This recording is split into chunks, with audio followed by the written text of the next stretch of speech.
must realize you are doomed.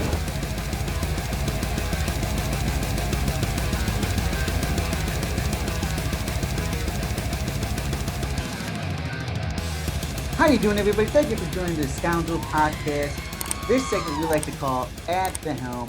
This is where we come in and talk about movie news, entertainment news of the week, and give us our 2 cents about it, all right? Rich, you ready to do this at the helm today? I'm ready, man. Episode 2 is our second episode. So, question, Rich. So, would you say 9 out of 10 times when there's a movie and its sequel, 9 out of 10 times, isn't the original always revered as the better one out of the sequels? Definitely as the best. Well, not this time. Top Gun Maverick. I'm telling you, I want to give a little shout out to Top Gun Maverick. Definitely, I went to go see it for sure when it came out. Definitely better than original. I don't know if you saw it. Have you seen Top Gun Maverick? I haven't seen it, but I've been hearing a lot of good things. You're missing it, man. If you go see it in Dolby or AMC IMAX, man. You won't regret it. Very good movie. Very entertaining. Better than original, which is very hard because it's always the original. It's always better. 9 out of 10 times. But let me just tell you, in the past 30 days, it's made over 900 million at the box office, everyone. Wow. It's the biggest, it's the biggest opening in Tom Cruise's career. Yeah. I heard about that. Yeah. That is so crazy. So shout out to Tom Cruise. Shout out to people who did Top Gun Maverick. That's how you're supposed to be doing sequels. Congrats to them. They're so terrific. I mean, it's a non-Marvel, non-comic book movie. You know, I mean, over 900 million already. I mean, that's good. That's great. I remember whenever it was just about to be released, they asked Tom Cruise that some fans were wondering why it wouldn't just go straight to streaming or be in streaming, the same time it's in theaters. And he would say, he's like, I make movies for the big screen. I don't make movies for streaming or anything. Yeah. I mean, look at the kind of response it got. It's just, like I said, like I haven't seen the original Top Gun. But I've also heard from a lot of people that this is definitely like a massive step up from the first one. Yes, it is. Definitely go see that if you get a chance, Rich. Okay, I also want to talk about Netflix. They came out with a series or a new season this past week, The Umbrella Academy. I don't know if anybody's watched Umbrella Academy. I've watched the last 2 seasons, but I really wasn't into the 3rd season as far as waiting for it or anything like that. But a lot of people are saying who are into Umbrella Academy, saying what a good season, but it's still just the first 2 seasons. I'm not saying it was bad. I was entertained and everything. I just think it's just going to be a repeat of itself. And I'm just like, and I'm like, I don't think I'm not going to try to fit it in my schedule to watch this. Not saying it's bad this season, but really, have you really heard any talks or any hype about Umbrella Academy this season? It just came out this past week. Well, I've yet to see the Umbrella Academy, but I haven't. Yeah, I felt like it just fell to the wayside. I haven't heard much talk about it at all. I remember the first 2 seasons, especially the first season. It got a lot of praise, but recently I have yet to hear anything about it. Yeah, it was kind of like with Stranger Things. A lot of people weren't really talking about it until it actually came out. Because it was so many years away. But this one was just a 1 year, I believe, or 2 at the most. I don't think it was 2. But it's just, I just don't hear the hype like normally you would of a series, a show like this. And even I'm guilty of that too. I'm just like, I don't know. I think I've seen enough of Umbrella Academy. But I don't know. But there's a lot of people out there who's still into it and still rave about this season being the best one. So if you're an Umbrella Academy fan, go ahead and check that out if you have not checked that out. Getting some good praise over there, Umbrella Academy. Maybe I'll watch it one day if I have some time. Let's keep it moving on. Christian Bale. Talk about your boy, Christian Bale, man. The nerve of this man.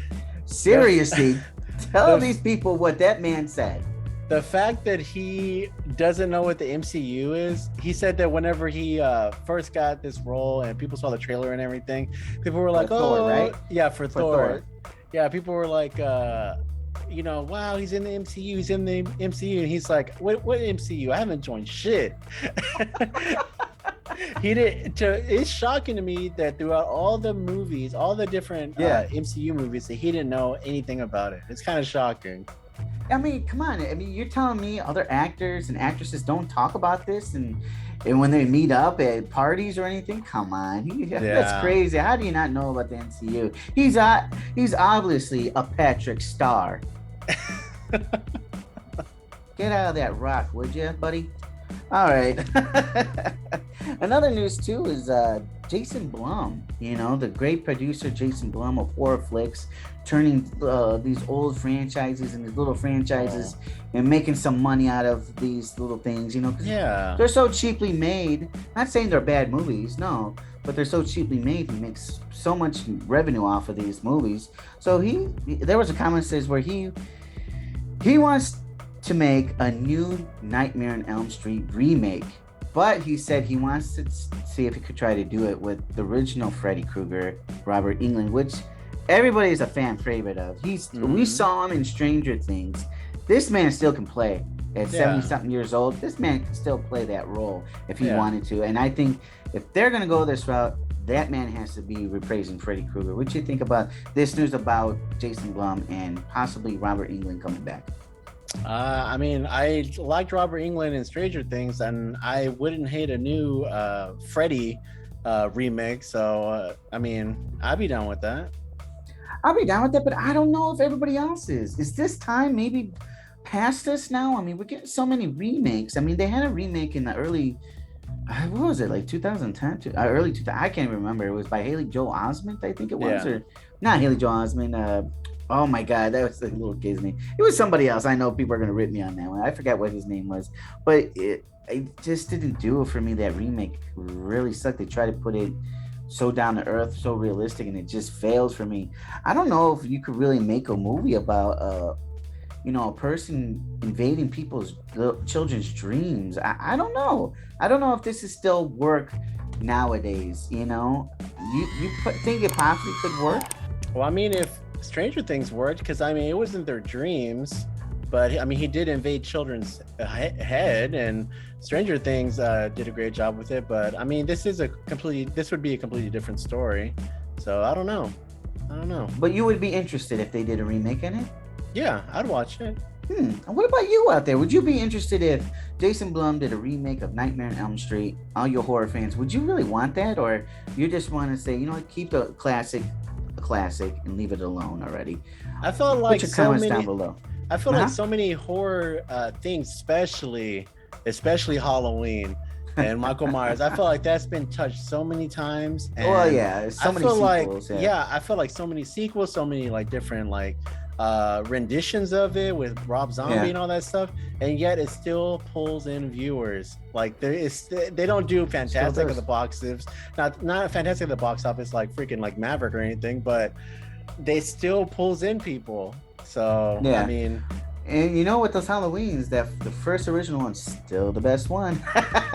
It's still the best one. No matter how many gruesome or remakes they're trying to do with it, the original's still the best. As far as Nightmare on Elm Street, man, I guess I would. I ain't gonna lie, I'm a sucker. I would still go watch it just to see what they can bring to the table.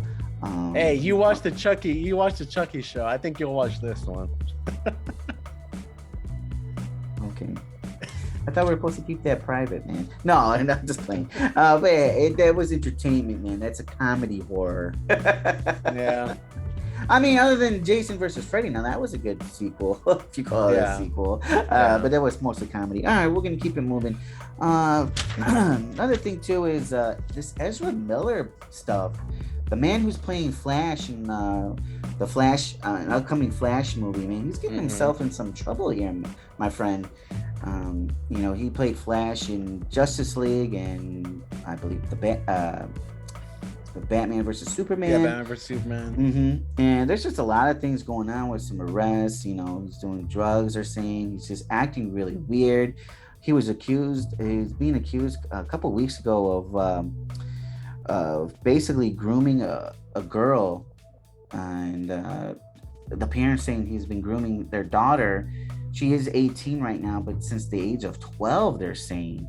So there's allegations, and actually not warrants, but kind of like papers trying to be served to him about that. And then recently, to this past week, there was talks about where a father is worried about his children because he's having a 25-year-old mother, his ex-wife, I guess, staying with him on his farm and have 3 kids over there. And he said there's guns laying around on the house and stuff, and that the kids are there's a lot. If you guys can look up Ezra Miller news, there's so many different things going on, so many stuff that is going around about Ezra Miller.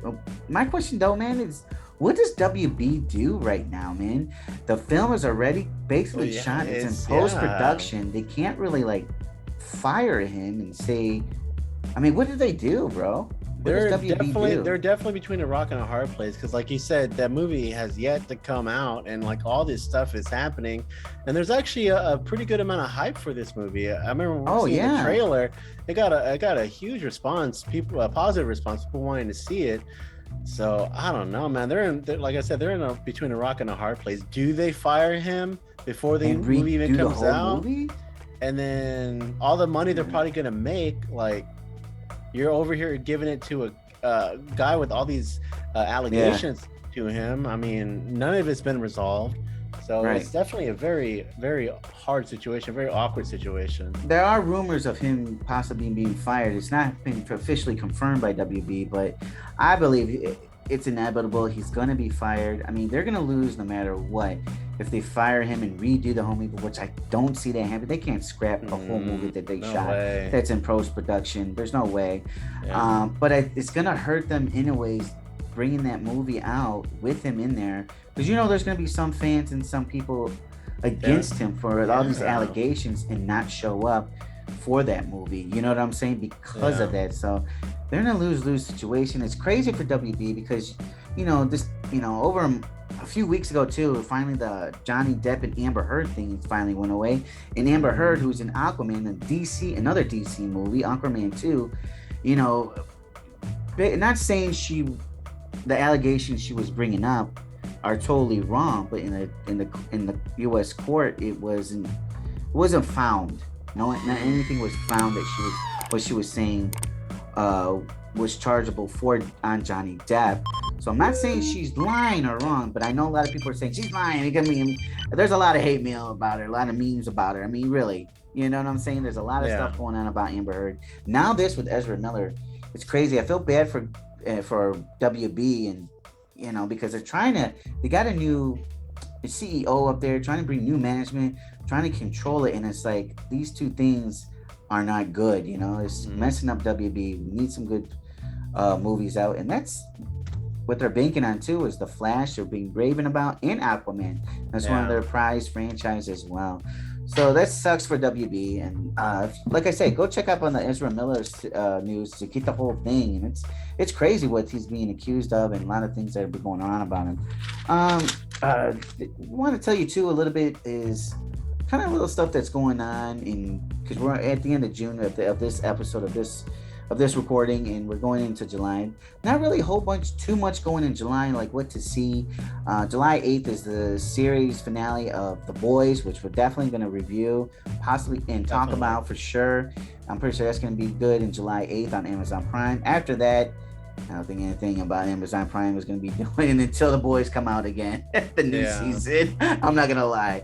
As far as HBO, I really didn't see too much from HBO either, except for Westworld, a new season. But I don't know. I know you were a big Westworld fan in the beginning, but you kind of stopped that. So I don't know how big that is. For July, what's coming in? Netflix, you know, there's a couple of the movies that are coming in. And one movie they're bringing on Netflix is Uncharted.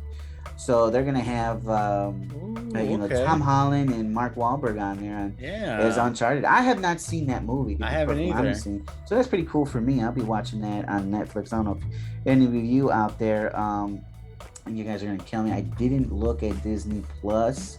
I got one. Bringing out. I got one. Disney Plus. They did finally put Doctor Strange Multiverse of Madness on there. So all of you that have yet to go to the theater to go check this movie out, which obviously it's way better in theater. It was a fantastic movie in my opinion. They finally put it on stream on Disney Plus to stream for free. Yes. Well, not really for free, but it's on there, so you guys can go check it out. I felt like that was a big addition. Yeah, and if you haven't checked it out and you haven't seen it in the theaters, go check that out. And if you have Disney Plus, go check that movie out, and then come back and go watch our spoiler review on Doctor Strange. I'm telling you, man. And but anyways, I do got 2 more from Netflix that's coming out. The Resident Evil series is coming out in July, mid-July. I don't know exact day. I think it's like the 14th or 15th. We're gonna do a review on those episodes. You know, I'm a big Resident Evil fan. Rich is a fan as well, and just something different. I want to see it. The trailer looked pretty good, so I'm gonna check that series out and do reviews on that. Possibly, maybe I'll watch along at the finale. I don't know if they're dropping it all at once or they're doing like what they're doing with Stranger Things. I don't know yet. It's hard, you know. Let me just ask you, Ray, real quick. I mean, we're already on that subject. Do you prefer Netflix doing what they're doing with Stranger Things, or do you just want them to just drop everything all at once like they have been? No, I prefer the way Stranger Things is doing it because, well, when it comes to people like us, like where we do reviews and stuff, it's so much easier to do episode by episode. You know what I mean? True. For whenever like they just drop a huge bundle, and we having to play catch up a lot of the times where it's like, all right, we have to finish it and everything, and you know, especially with shows that are hours long, like an hour long. It takes forever. Yeah, and we're just a very, very tiny little speck YouTube channel. I mean, really, we're not even a speck. I don't think. I can only imagine the big ups. You know, the big hypes up there. How much editing and how gruesome work can be. Trust me, it is work doing a YouTube channel. Also, of course, Stranger Things Volume 2 is coming out in July 1st. Definitely going to be watching that. Yeah. So hyped for that. I bet you out there are pretty hyped up too because it's so highly reviewed right now. But yeah, that's all we got. What movie are you going to go see on these streaming devices? Put your comments down below, and we truly appreciate you joining us at the helm. Like I said, this is just a quick little thing that we're doing with random topics happening around the entertainment world. We'll check you out next week on episode 3 at the helm. Hey, give us a like and a sub if you could, please. And likes do help. I don't know if a lot of people say, well, what does likes do? Well, it helps. Trust me, it really does. And also one thing, guys, give us some love on TikTok. We're gonna on every video that we have a link tree in our description. Click on that link tree and it's gonna give you access to all of our different things, from our Instagram to our Twitch that we've yet to try to do. We're trying to figure out what to do with that, but we also got our TikTok up there that we're active on. So if you guys just go there, give us a follow, check out our videos, see if you even like it. So just click on that link tree down below. Yeah, we're not gonna push this all in your face, but we kind of are. But you know, just like any other YouTuber, just saying, push the like button and give us a sub. We truly appreciate it. For me and Rich, peace out, everybody.